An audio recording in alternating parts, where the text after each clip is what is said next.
السلام علیکم۔ لیلا ڈائلیکٹس کی ایک اور ویڈیو کے ساتھ میں ہوں آپ کا میزبان محمد عرفان۔ اس سے پہلے بڑے سیڈ ٹاپک چلے ہیں، لیکن آج ایک بڑا انٹرسٹنگ اور بڑا ایک اچھا واقعہ پیش آیا تو میں نے کہا آپ لوگوں سے شیئر کیا جائے۔ میں جس آفس میں کام کرتا ہوں، اس آفس میں مختلف نیشنلٹیز کے لوگ کام کرتے ہیں، کیونکہ وہاں پہ جو لینگویج بولی جاتی ہے وہ انگلش ہے۔ تو جہاں جرمن ہوتی ہیں وہاں موسٹلی جرمن ہوتے ہیں، لیکن جہاں انگلش ہوتی ہے وہاں موسٹلی مختلف نیشنلٹیز کے لوگ اکٹھے ہو جاتے ہیں۔ تو میں جس آفس میں کام کر رہا ہوں اس میں بہت سے مختلف نیشنلٹیز کے لوگ کام کرتے ہیں۔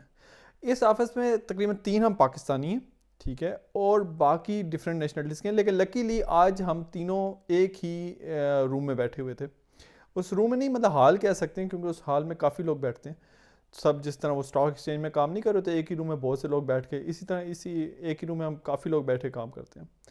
تو ہوا ایسے کہ جو نیو ہائرنگ ہوتی ہے تو اس کے لیے وہ آتے ہیں، جو کمپنی کی برانچ ہیڈ ہے وہ لے کر آتی ہے اور سب کو انٹروڈکشن کراتی ہے۔ پھر ہماری باری ہوتی ہے کہ ہم نے خود کو انٹروڈیوس کرانا ہوتا ہے۔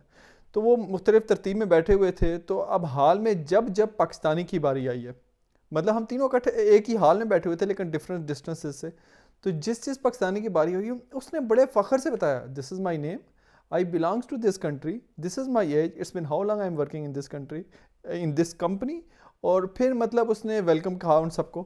لیکن مزے کی بات یہ ہے کہ جو باقی نیشنلٹیز تھیں ان میں سے اکا دکا نے کہا یار ہم اس ملک سے بلانگ کرتے ہیں، لیکن ہم پاکستانی نے بڑے فخر سے کہا ہم پاکستان سے بلانگ کرتے ہیں۔ یہ مطلب ہم اس جنریشن وائی سے بلانگ کرتے ہیں جس کا وہ ملک سے محبت ہے۔ یہ ایک ایسی ہے کہ جس طرح آپ کو اپنے بچپن سے محبت ہوتی ہے نا، ہمیں اس طرح اس ملک سے محبت ہے۔ اب جہاں لاکھ ہمیں برے لیڈر ملے، سب کچھ ملا، لیکن اس محبت کو ختم نہیں کیا جا سکتا۔ ہم لوگوں نے اپنے پروان چڑھے ہیں وہ میجر عزیز بٹی، راشد منہاس کے ڈرامے دیکھ کے۔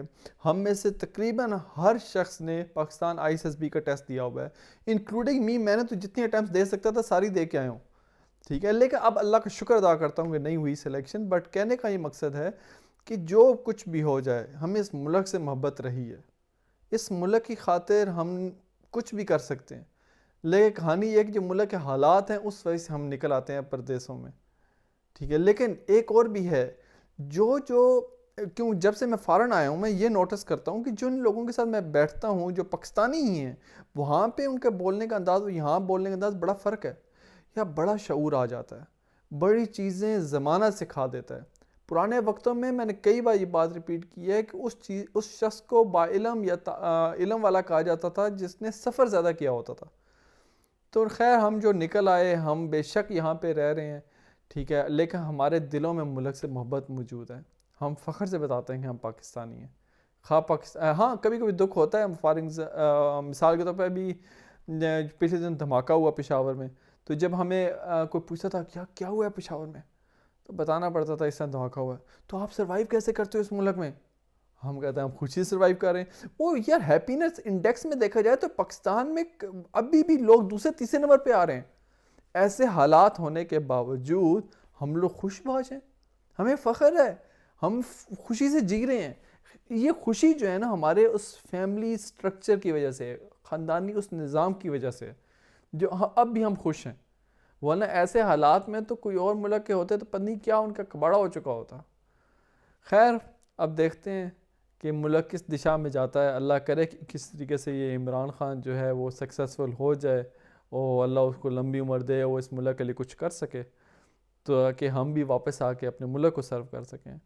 لیکن یہ قصہ شیئر کرنے کا مقصد یہ تھا کہ آج بھی ہم لوگ فخر سے بتاتے ہیں کہ ہم پاکستانی ہیں۔ بہت شکریہ ویڈیو دیکھنے کے لیے، انشاءاللہ جلد حاضر ہوتا ہوں۔ اللہ حافظ۔